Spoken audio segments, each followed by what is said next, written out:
Why founder need a personal brand before a business brand? एक simple सवाल, आप किसी अननोन ब्रांड से खरीदेंगे या किसी ऐसे इंसान से जिसको आप जानते हो, फॉलो करते हो, ट्रस्ट करते हो, उसके ब्रांड से खरीदोगे? सच ये है कि लोग ब्रांड से पहले लोगों पे भरोसा करते हैं और इसीलिए आज के टाइम पे पर्सनल ब्रांड पहले बनता है और बिजनेस ब्रांड बाद में बनता है। ह्यूमन ब्रेन शॉर्टकट लेता है। जब ऑप्शन ज़्यादा हो या फिर बहुत ज़्यादा नॉलेज हो तो ब्रेन लॉजिक नहीं फैमिलियरिटी चूज़ करता है। इसको साइकोलॉजी में बोलते हैं पैरासोशल ट्रस्ट, जहां हम किसी को पर्सनली जानते हैं, जैसे फील करते हैं इवन विदाउट मीटिंग देम। इसलिए फाउंडर का face is equal to trust, founder की story is equal to credibility और फाउंडर के values is equal to brand meaning. Business brand तब ग्रो करता है जब फाउंडर पहले ग्रो करता है। इसे एग्जाम्पल से समझते हैं। एक रियल लाइफ एग्जाम्पल, प्राजक्ता माली सबको पता है। प्राजक्ता माली सिर्फ एक एक्ट्रेस नहीं है, एक इमोशनली कनेक्टेड पब्लिक फिगर है। उन्होंने पहले अपनी वॉइस बनाई, अपनी कल्चर को रूटेड आइडेंटिफाई इस्टेब्लिश किया, अपनी ऑथेंटिसिटी को कभी डाइल्यूट नहीं किया। लोग उनको सिर्फ स्क्रीन पे नहीं देखते, लोग उनको फील करते हैं। और फिर आता है प्राजक्ता राज। ये कोई रैंडम ज्वेलरी लेबल नहीं लगता, ये लगता है कि ये प्राजक्ता का एक्सटेंशन है। Same elegance, same Marathi grace, same understated confidence. इसलिए लोग पहले ये नहीं पूछते कि ज्वेलरी कैसी होगी, लोग ये सोचते हैं अगर प्राजक्ता का ब्रांड है तो कुछ रियल ही होगा। So that's called personal brand is equal to preloaded trust. सोचिए, अगर प्राजक्ता माली का पर्सनल ब्रांड नहीं होता, अगर प्राजक्ता राज को ऐसे ही लॉन्च किया होता, तो प्राजक्ता राज ये ब्रांड को जीरो से स्टार्ट करना पड़ता, हेवी एड्स चलानी पड़ती, अवेयरनेस के लिए स्ट्रगल करना पड़ता। पर यहाँ क्या हो रहा है कि फाउंडर का trust is equal to brand का ट्रस्ट हो जा रहा है, ब्रांड में ट्रांसफर हो जा रहा है। इसको बोलते हैं ट्रस्ट ट्रांसफर। ह्यूमन को प्रोडक्ट समझा जाता है और स्टोरी को बिजनेस समझा जाता है। लेकिन इसमें भी एक ट्रिक है कि where most founders go wrong. यहाँ देखो, दो कॉमन गलतियाँ करते हैं लोग। पहले बिजनेस बड़ा हो जाए फिर मैं देखूंगा, ये सोचते हैं, या फिर फाउंडर को हाईलाइट करना ईगो लगता है। और कुछ लोग अपोजिट एक्सट्रीम पे चले जाते हैं कि हर एड में फाउंडर दिखाओ, हर बैनर पे उसका फेस दिखाओ, हर रील में सेम स्टोरी, सेम जहाँ पर भी हो उस फाउंडर दिखाओ।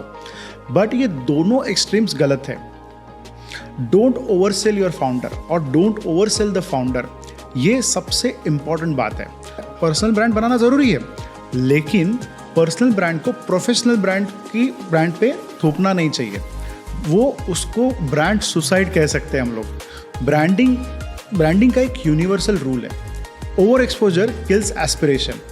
अगर आप हर जगह हो तो लोग आपको देखना बंद कर देते हैं, राइट? फाउंडर्स का रोल होना चाहिए एंकर करे, रेफरेंस करे, ट्रस्ट सिग्नल बनाए, not the only hero in the brand. सबसे बेस्ट केस स्टडी है ऋतिक रोशन और HRX। यहाँ पर बहुत अच्छे से बैलेंस किया गया। ऋतिक को हर प्रोडक्ट पे नहीं चिपकाते, ऋतिक का ब्रांड शाउट नहीं करता, उसकी प्रेजेंस को चीप नहीं बनाता। ऋतिक तभी आता है जब विजन कम्युनिकेट करना हो, साइकोलॉजी बनानी हो, ब्रांड को बिलीफ देना हो। रिजल्ट, ब्रांड इंडिपेंडेंटली ग्रो कर रहा है। ऋतिक एक साइलेंट फोर्स है उस ब्रांड का। So no fatigue, no boredom, only aspiration. Let the brand grow individually.